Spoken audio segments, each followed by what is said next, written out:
Dr. Amanda Foster sat in the observation deck of the orbital station and watched Earth spin below. From this height, the planet looked peaceful. No wars, no hunger, no fear. But Amanda knew the truth. Everything down there was balanced on the edge of a knife.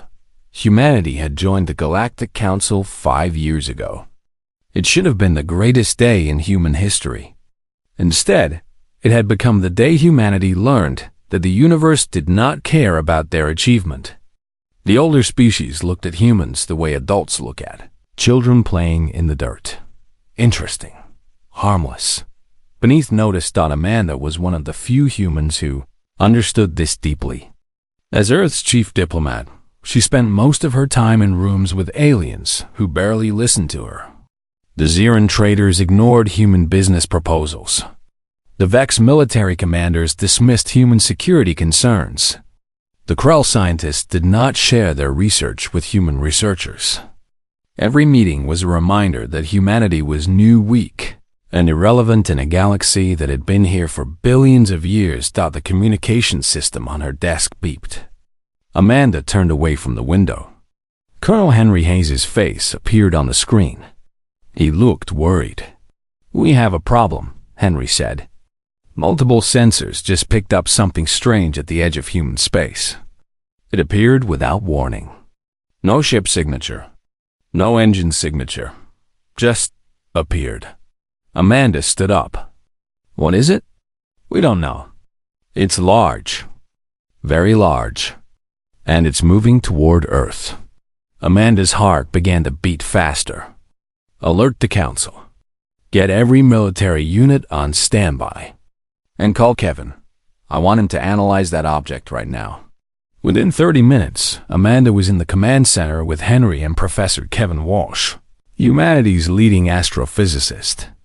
Kevin stared at the readings with confusion written across his face. "This doesn't make sense," Kevin said. "The object appeared without entering normal space. That should be impossible. Is it a weapon?" Henry asked. His hand rested on the table, tight and ready. "I don't think so," Kevin said. "There's no aggressive scanning pattern. No energy buildup. But the material composition is strange. I've never seen anything like it." The object was still thousands of kilometers away, but it was getting closer every minute. Amanda made a decision. "Open a channel to the object," she said. "All frequencies. Standard greeting protocols." For 3 minutes, there was only silence. Then the object responded, but not with words, not with signals, with a presence. The sensors showed something impossible. The object was not sending a message. It was broadcasting a voice directly into the communication systems. It was not electronic. It was something deeper, something that made the hair on Amanda's arms stand up. The voice was old, ancient. It spoke in languages that humans did not have names for. But somehow, everyone listening understood every word. "I am Kale. I have come to test the strength of humanity." Amanda and Henry exchanged looks. Kevin's face had gone pale. "We accept the test," Amanda said carefully. "What do you require?" "No requirements. I will judge. This is the way I judge all species. I will see what you truly are. And then I will know." "Know what?" Amanda asked, but Kale did not answer.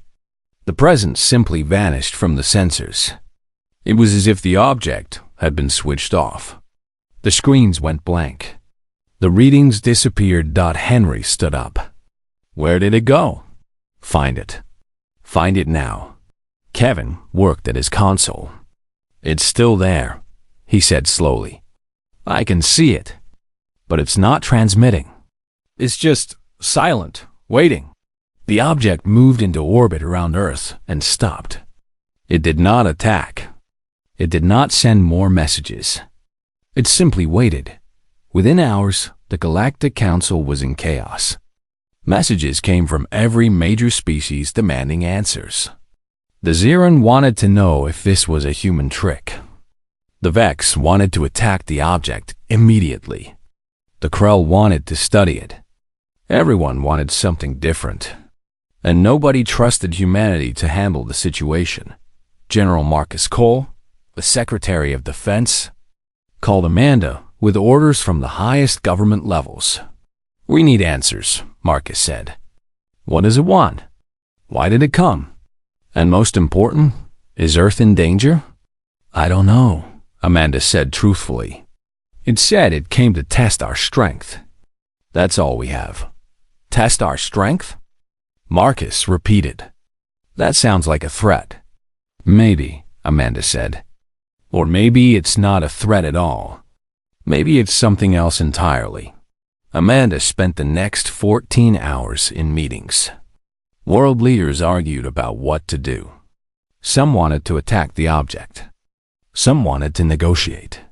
Some wanted to hide. The fear in their voices was real and deep, but Amanda could not stop thinking about what Kale had said. Not what are you? Not what can you do? What are you truly? That night, Amanda returned to the observation deck. The object was visible in the sky now, a dark shape against the stars. It looked like a crystal made of shadow. It looked alive, even though it was perfectly still. Amanda pressed her hand against the glass. "What do you want?" She whispered. The object did not answer. But Amanda felt something shift inside her chest. A feeling she could not name. A feeling like standing at the edge of a cliff and not knowing if she would jump or be pushed. The test had begun. And humanity did not even understand the question. Yet Kevin entered the observation deck quietly. He stood next to Amanda and looked up at the object. "It's been silent for 6 hours," Kevin said. "But I found something in the earlier transmission. There's a pattern underneath the words. A countdown. A countdown to what?" Amanda asked. "I don't know," Kevin said. "But it ends in 30 days. Amanda closed her eyes. 30 days. Humanity had 30 days to understand what the strongest thing in the galaxy wanted from them. 30 days to prove that they deserved to exist among the stars. And somewhere in the darkness of space, Kale waited, silent and patient, to see if humans would break or grow. The Galactic Council chamber was filled with anger and suspicion. Amanda stood before 17 species and heard their demands like stones being thrown at her. Humanity invited this creature, the Xeran representative said, his voice sharp and accusing. "This is a trick. We should destroy it before it attacks," the Vex commander said, moving her multiple arms in aggressive patterns. "The humans are hiding something," the Krell diplomat said quietly. But her meaning was clear. Amanda raised her hand. "We knew nothing of this arrival. We did not invite Kale. We are learning as you are learning." But the other species did not believe her. Some walked out of the chamber. Others started preparing their warships. The Galactic Council, which had agreed to peace and cooperation, was breaking apart because of one mysterious visitor. General Marcus Cole appeared on Amanda's communication device that night. His face was grim. "The Secretary General is getting pressure to launch military strikes on Kale," Marcus said. "World governments are scared. They want us to do something, anything, even if that something is stupid. We don't attack something we don't understand," Amanda said firmly. "That's how wars start." "Then tell me what Kale is," Marcus demanded. "Give me something to tell the politicians. Give me something real." Amanda had nothing real to give him. She had only questions. She assembled a team. Kevin Walsh from astrophysics, Dr. Lisa Grant, a psychologist who studied alien behavior, Father Joseph Lewis, a philosopher who had studied the oldest religions and cultures, and Dr. Yuki Tanaka, who worked with artificial intelligence and understood patterns of communication. They met in a private room far below ground, safe from cameras and listening devices. "Kale is not like any ship we have ever detected," Kevin said, spreading data across the table. It did not arrive through space. It arrived through something else. Something we don't have names for. The energy signature is wrong. The material composition is wrong. Everything about it is wrong. Wrong how? Lisa asked. It's like asking how a dream is wrong, Kevin said. Dreams follow different rules than reality. Kale seems to exist partly in normal space and partly in something else. I don't have better words. Lisa nodded slowly. Then we cannot understand Kale through science alone. We must understand it through other methods. Through what? Father Joseph asked. Through intention, Lisa said. Kale sent a message. Not to attack. Not to demand. It said it came to test. That's very specific language. A test implies rules. It implies possibility. It implies that the outcome is not already decided. Yuki looked at the countdown timer Kevin had recovered. 28 days remaining.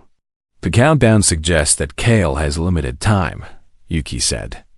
Or it has decided to give humanity limited time. Either way, we are not dealing with a threat in the traditional sense.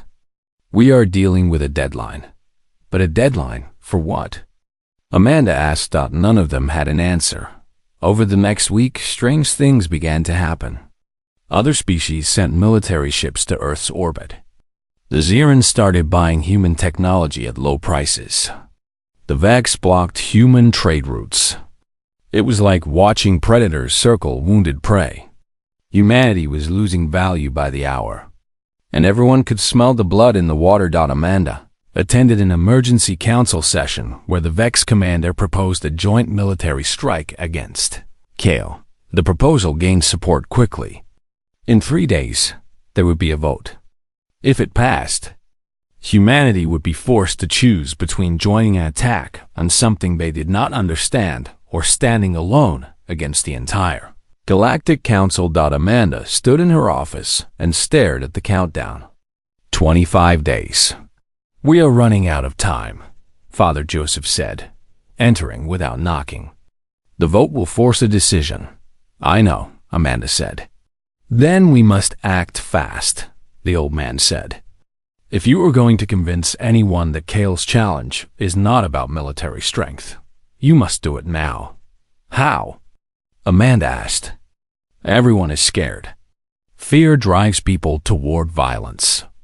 Then you must show them another kind of strength, Father Joseph said simply. Show them that humanity is more than weapons and ships. That night, Amanda made a decision that could have destroyed her career and her life. She went on global broadcast, speaking to every human on Earth and on the colonies. Kale has challenged humanity, she said to the cameras. But I do not believe Kale is asking us to fight. I believe Kale is asking us to answer a question about what we truly are. The response was mixed. Some people supported her. Others called her a traitor. But something had shifted. People were thinking instead of just reacting. Kevin discovered something in the deep analysis of Kale's first message. Beneath the words and the countdown was additional information. It was genetic data. Data from thousands of species. Every one of them showed the same pattern. A change, a transformation. Something fundamental had altered in each species after encountering Kale. Some of the species still existed in the current galactic records. Others had vanished completely, leaving only ancient ruins and empty worlds. Kale judges species, Kevin said, his voice barely above a whisper. And the species that cannot pass the judgment, they disappear from history. Lisa read the data more carefully. She found something Kevin had missed. A pattern in how the species responded to the challenge. The species that tried to prove their strength through violence never survived to tell about it. The species that survived changed. They became something different. Something more. Kale is not testing our weapons, Lisa said with certainty. Kale is testing our choice. The choice to become something better or to destroy ourselves trying to prove we are strong. The Galactic Council's vote on military action was scheduled for 3 days away. Amanda requested an emergency session instead. This time, she brought the data. She showed the other species what had happened to those who came before humanity. The reaction was immediate and powerful. Some species wanted to attack Kale anyway. Others wanted to flee. But a few, just a few, began to listen to Amanda's argument. Maybe this was not a war. Maybe this was a chance for growth. 23 days remained on the countdown. Amanda knew that time was not a luxury anymore. It was a weapon, and she had to figure out how to use it before Kale's judgment came down. But as she watched the stars from her office window, Amanda realized something else. They did not even know what the question was yet, and that terrified her more than any weapon ever could. 20 days remained on the countdown when Kevin made the discovery that changed everything. "Look at the timing," he said, pulling up star charts and astronomical data. Kale arrived during a rare cosmic alignment. These happen once every 10,000 years. This exact alignment, this specific position, it's not random. Kale timed its arrival perfectly. Lisa studied the data. "Why would that matter?" "Because it suggests Kale has a pattern," Kevin said. "It travels on a schedule. It visits worlds on a schedule. When the alignment happens, Kale emerges from wherever it hides between the stars." Amanda's mind raced. Then Kale is not a random visitor. Kale is following a path. A predetermined path that touches certain worlds at certain times. "Exactly," Kevin confirmed. "And there are records of this. Scattered records in the oldest archives of every major species. Kale has visited before. Many times." Lisa pulled up historical data that took her breath away. Dozens of species mentioned in old legends and myths. Species that had encountered something ancient and powerful. Species that had either transcended their nature or vanished from existence entirely. "Look at the cycle," Lisa whispered. "Some species survived. Some evolved dramatically. Some just stopped existing. It's like Kale is testing which species deserve to continue forward into the future." Father Joseph entered the room and sat down heavily. "You are saying that Kale is judging whether humanity is worthy of survival." "That is exactly what we are saying," Amanda said. The weight of that knowledge pressed down on all of them. This was not a problem that could be solved with diplomacy or military might. This was a test of the entire human species. Every person, every action, everything humanity was or could be was being weighed by something older and more powerful than anything in the galaxy. General Marcus Cole received the briefing with grim silence. He understood the implications immediately. "If this becomes public knowledge, there will be panic," Marcus said. "People will break. They will try to run or hide or fight. Civilization could collapse." "Then we keep it secret," Amanda said. "We tell the leaders of the major nations. We let them know what is happening. And we ask them to help us understand what Kale truly wants." But keeping a secret like this was impossible. Within days, rumors started spreading. People whispered about ancient judgment and cosmic tests. The media picked up the story and ran with it. News channels broadcast theories about the end of the world. Some people rioted. Others prayed. Some organized armed groups, demanding that Kale be destroyed. The pressure on Amanda became almost unbearable. World governments demanded answers. The military wanted orders. The religious leaders wanted guidance. Everyone wanted Amanda to fix a problem that had no solution. Then Yuki Tanaka had an idea. "What if we asked them?" Yuki said at a team meeting. "What if we ask every human being to answer Kale's question themselves? What if we create a record of what humanity truly is in their own words?" "How would we do that?" Amanda asked.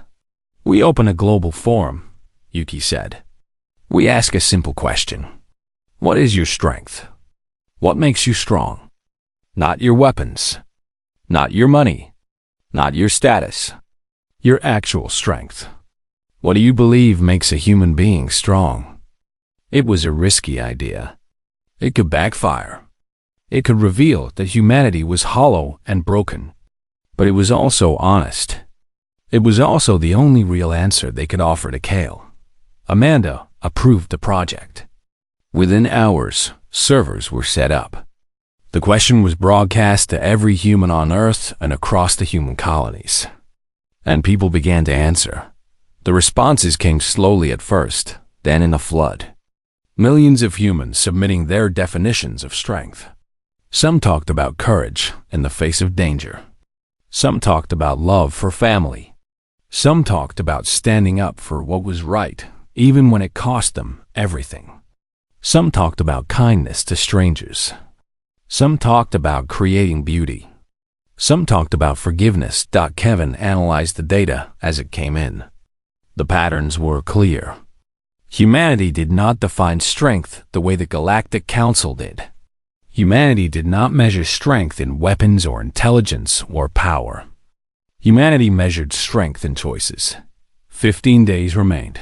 A report came through that made Amanda's heart stop. A human colony on the edge of explored space reported that they felt Kale's presence there too. It was as if the ancient entity was touching multiple worlds simultaneously, observing humanity from many angles at once. Kale is not just here, Amanda said, understanding flooding through her. Kale is everywhere humans exist. It's judging us from every direction at every moment. That realization terrified her. It also freed her. If Kale was everywhere, then there was nothing to hide. The only answer humanity could give was the truth. Their real truth. Not the strength they showed to others, but the strength they showed themselves. Amanda submitted her own answer to the forum. She wrote about the day she had doubted herself as a diplomat, when she felt useless and weak, but had decided to continue trying anyway. She wrote about being afraid and doing the right thing despite the fear. She wrote about the strength it took to admit that she did not have all the answers. Millions of others did the same. Teachers wrote about inspiring children. Farmers wrote about growing food for strangers. Scientists wrote about sharing discoveries. Parents wrote about sacrificing for their children. Workers wrote about doing jobs they hated because it helped others. Artists wrote about creating beauty that no one would pay for. Kevin discovered something else in the astronomical data. A pattern in how previous species had responded to Kale's challenge. The species that had focused on military and dominance had collapsed or vanished. The species that had focused on growth and connection had transformed into something new. Kale rewards cooperation, Kevin explained. Not obedience. Not power. Cooperation and growth and the willingness to change. 10 days remained. Amanda stood in the observation chamber and watched the countdown timer tick forward. So much had changed in 20 days. The human response to Kale's challenge had united the species in a way that nothing else could have. Nations that had been enemies were sharing stories. Religions that had been separate were finding common ground. For the first time in human history, the species was truly united. Not in fear. In hope. But Amanda knew that hope was not enough. Kale would judge them soon. And when the judgment came, humanity would have to live with whatever Kale decided about their future. The forum had been open for 8 days, and the responses kept coming. Millions of humans from across Earth and the colonies submitted their definitions of strength. Amanda sat in a data center and read the stories. Each one was different. Each one was true. A soldier wrote about the day he chose mercy instead of victory. He had cornered an enemy fighter in a border dispute. He could have ended the man's life. Instead, he had lowered his weapon and let the man leave. He wrote that this single choice had changed his entire view of what strength meant. It meant having power and choosing not to use it. It meant restraint. A mother in a mountain colony wrote about the day she had saved a stranger's child at the cost of her own life. The child had fallen into a ravine. The mother had jumped after the child and broken her own body to cushion the fall. She had pulled the child to safety.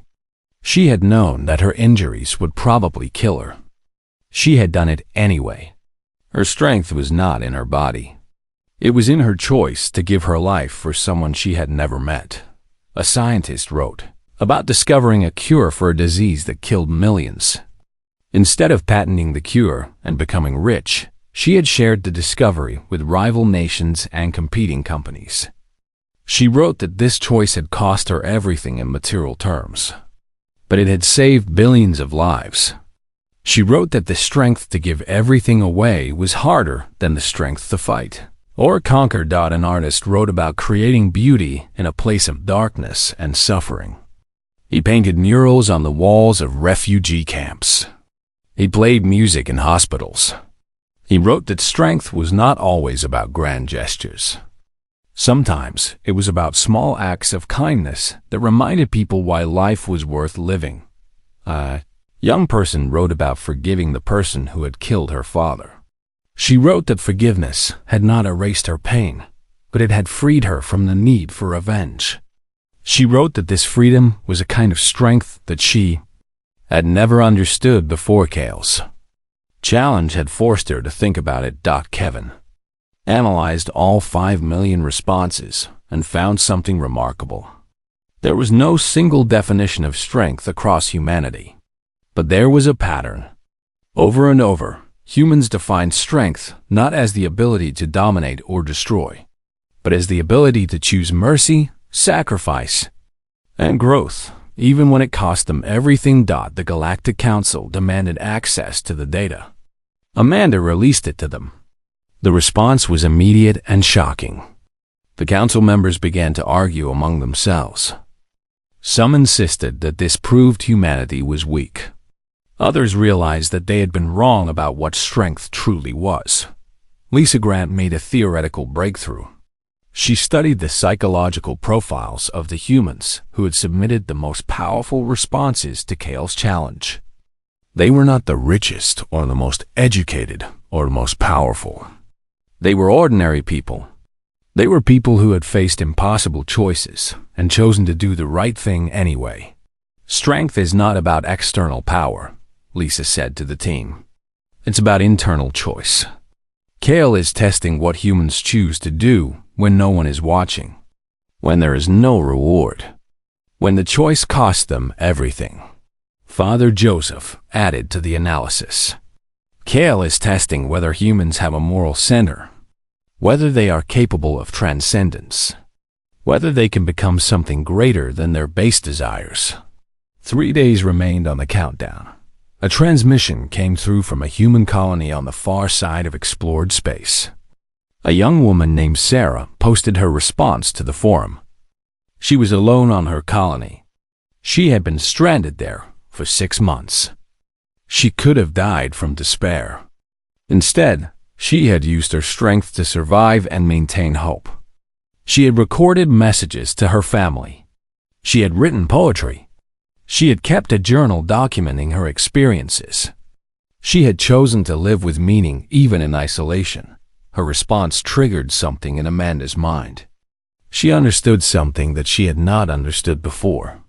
Kale is not testing our response to an external threat, Amanda said suddenly. Kale is testing our response to ourselves. How we treat each other. How we treat ourselves. Whether we choose to grow or destroy. The countdown moved toward the final day. Amanda requested time alone with Kale's presence in orbit. She was granted permission by the military. She took a small shuttle up to within 10,000 kilometers of the crystal entity. There was no attack, no communication, just silence. Amanda spoke anyway. I don't know if you understand me, Amanda said into the empty radio. I don't know if you care, but humanity has answered your challenge. We have looked inside ourselves, and we have told you who we are. We are afraid. We are flawed. We make mistakes. But we are also capable of choosing mercy over violence. We are capable of sacrificing ourselves for strangers. We are capable of love." She paused. "We are ready for your judgment." The final hours of the countdown ticked away. Humanity gathered in cities and in homes and in colonies scattered across the stars. They waited together. They had submitted their answers. Now they waited to see if they would survive the judgment. 1 hour remained. 10 minutes. 1 minute. The countdown reached 0. Kale's presence was still there in orbit. The silent crystal form remained unchanged. No message came through. No transformation occurred. No judgment was spoken aloud. Instead, something else happened. Every human being on Earth and across the colonies felt something shift inside them. It was not pain. It was not fear. It was a feeling of being seen, of being understood, of standing before something ancient and powerful and having that something acknowledge their existence. The countdown stopped. Kale did not attack. Kale did not leave.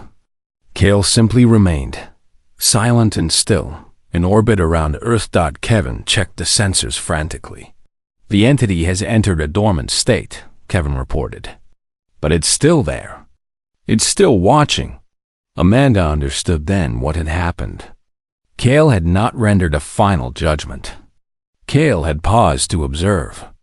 The test was not over. The test was continuing.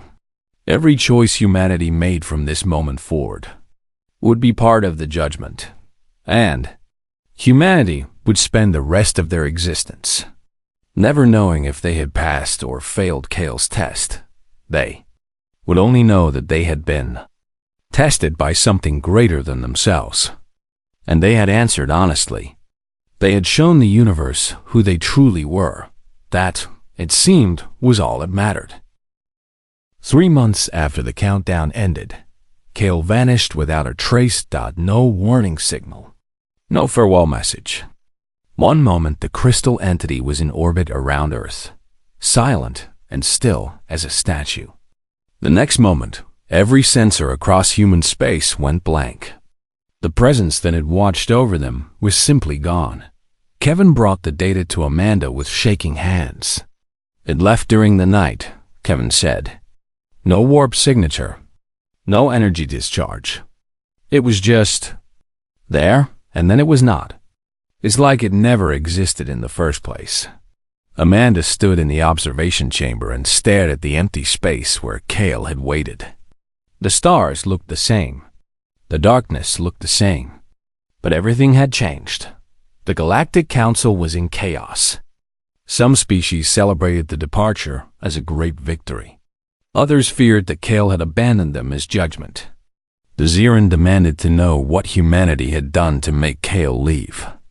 The Vex filed official complaints about the loss of data that Kale had supposedly obtained. The Krell demanded access to all human recordings of the encounter. But the most significant change came from within humanity itself. The nations that had submitted the most stories about compassion and sacrifice to Kale's forum gained diplomatic advantages that they could not have achieved in any other way. The other species looked at those nations with new respect. It was as if Kale's presence had changed how the entire galaxy viewed human strength. Ambassador Helena Cross from the African Union submitted a trade agreement to the Krell that would have been rejected months ago. They accepted it without negotiation. "Your people understand something we have forgotten," the Krell diplomat said simply. General Thomas Park from the South American Defense Council proposed a security cooperation with the Vex military. They agreed immediately. "Humans know how to survive," the Vex commander said with something that might have been respect. Kevin analyzed the data from Kale's time in Earth's orbit and made discoveries that continued for weeks. He found that the entity had not transmitted any information out to the galaxy. It had only received information. It had only observed and recorded. Kale learned from us, Kevin said. But we don't know what Kale learned. The entity carried away the knowledge of who we are, and we have no idea what it will do with that knowledge. Lisa Grant worked with psychological teams from 17 different species to study how each species had reacted to Kale's challenge. The results were profound. Species that had focused on military strength had become more defensive and paranoid after the encounter. Species that had focused on growth and cooperation had become more open and generous. The challenge had revealed what was truly inside each species, and the universe had responded by moving toward those who had shown they possessed wisdom and compassion. Kale was a mirror, Lisa concluded. It showed each species what they truly valued, and the universe judged them accordingly. Father Joseph died 6 months after Kale's departure. His final words were simple. "We were tested," he said, "and we answered truthfully. That is the greatest strength we could have shown." Amanda attended his funeral and wept. The old man had been right about so many things. Strength was not about weapons or power or dominance. Strength was about choice. And humanity had chosen to grow instead of destroy. A year after Kale's disappearance, the object it had left behind finally revealed its secrets. Kevin's team had been studying the crystal that Kale had abandoned in Earth's orbit. It was completely inert. No power signatures, no hidden mechanisms. Just a piece of matter that did not match anything in any database. But when humans touched it directly, something happened. They felt connected to the moment when Kale had judged them. They felt the weight of being observed. They felt the responsibility of being part of something greater than themselves. Scientists and philosophers and religious leaders from every human nation came to touch the crystal and meditate on its meaning. They did not understand what it meant, but they all understood that it was important. It was a reminder that the universe was watching. That consciousness existed on levels they did not understand, that their actions mattered. 3 years after Kale's departure, Amanda retired from her position as chief diplomat. She had served humanity well during the crisis. She had unified the species. She had shown the world that strength came from honesty and compassion. But she was tired. She returned to the observation deck above Earth and watched the planet rotate below. From this height, the world looked peaceful again. The war and the fear and the uncertainty of those terrifying weeks seemed like a dream, but the world had changed. Humanity had changed. Crime rates dropped across the major nations. Not because of law enforcement, but because people began to understand what strength truly meant. Those who had submitted their stories to Kale's forum had shown others what courage and sacrifice looked like. Young people grew up wanting to be like those people. They grew up believing that the true measure of a human life was what you chose to do for others. New religions formed around the meaning of Kale's visit. Some preached that Kale had been a god. Others believed that Kale had been a representative of some greater universal consciousness. Still others believed that Kale had been something science would eventually explain. None of it mattered. What mattered was that humanity had been tested and had discovered something true about itself. Kevin died 10 years after Kale's departure, and Amanda was alone at the observation deck when she learned the news. Kevin had spent his final years studying the stars, searching for any sign of Kale's return. He had never found it, but he had found peace in the searching. Kale was searching for something, Kevin had told Amanda once. Something that few species ever find. A capacity to choose growth over destruction. We passed that test, Amanda. We actually passed it. Amanda was 92 years old when she stood on Earth for the last time. She visited the memorial that had been built to honor the humans who had submitted the most profound responses to Kale's challenge. Their names were carved in stone, not for their achievements, not for their wealth or power, but for their honesty about what it meant to be human. She placed her hand on a stone that held the name of a soldier who had chosen mercy. "I hope you were right," Amanda whispered. "I hope Kale found what it was looking for in us."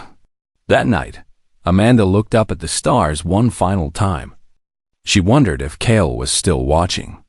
She wondered if the entity was out there somewhere, moving through the galaxy, touching other worlds, testing other species. She wondered if any of them would understand what strength truly was. The universe remained silent. The stars offered no answers. Kale was gone, and humanity would never know whether it had passed or failed to test. But that uncertainty was the greatest gift Kale could have given them. Because in that uncertainty, humans learned to live with purpose. They learned to make every choice as if someone was watching, as if their actions mattered on a cosmic scale. And perhaps they did. Perhaps that was the real answer to Kale's question. Humanity's strength was not in its weapons or its technology or its intelligence.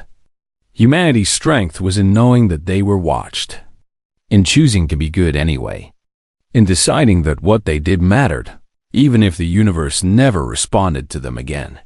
The strongest among them had been tested, and they had learned what the universe had been trying to teach all along, that weakness and strength were the same thing, that sacrifice and power were the same thing, that the only true strength was the strength to become something greater than you were. Kale had challenged humanity. Kale had disappeared without a trace, but the challenge remained. It would echo through human history forever, and humanity would spend the rest of existence wondering what happened that day when the Ancient One came to judge them. But they would also spend the rest of existence knowing that they had answered the question honestly, and that, in the end, was enough.